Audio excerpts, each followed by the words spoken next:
L'arrivée du froid s'est fait ressentir en France, affectant principalement une grande partie du nord-est.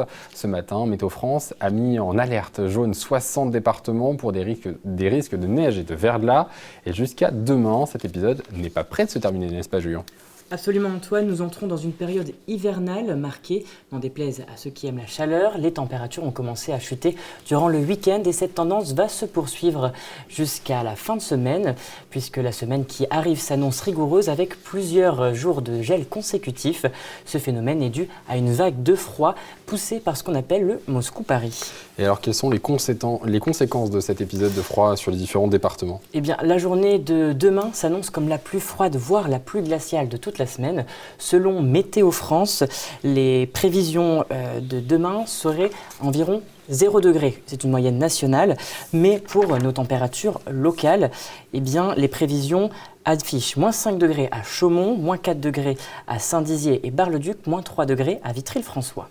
Alors, quelles sont les prévisions pour le reste de la semaine, justement, Julien ? Eh bien, pour les jours à venir et jusqu'à samedi, les températures minimales resteront négatives, se situant généralement entre moins 5 et 0 degrés. Cependant, les maximales connaîtront une légère hausse avec des températures allant de 0 à 2 degrés.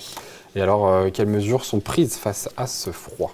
Eh bien, en réponse à ces basses températures, les préfectures ont déclenché le plan urgence hivernale qui se décline en 3 niveaux. Le niveau 1 est activé pour les températures allant de 0 à moins 5 degrés. Le niveau 2, où le plan grand froid est en place pour des températures entre moins 5 et moins 10 degrés. Et le niveau 3, qualifié de froid extrême, est réservé aux situations où les températures chutent en dessous de moins 10 degrés. Ce plan est principalement destiné à protéger les populations vulnérables, notamment les sans-abri. Dans nos départements, la Haute-Marne et la Meuse, les préfectures ont activé le niveau 1, ce qui implique l'intensification des maraudes sur chaque département, visant à repérer et orienter vers un hébergement les personnes sans abri. Une dizaine de places supplémentaires en hébergement d'urgence sont mobilisables, mais également une vigilance accrue en lien avec l'ensemble des acteurs associatifs de l'aide alimentaire, portés sur le renforcement et le maintien de la distribution des denrées. Il est important de rappeler que dans cette période, chacun est appelé à adopter une vigilance renforcée auprès des personnes vulnérables et sans abri.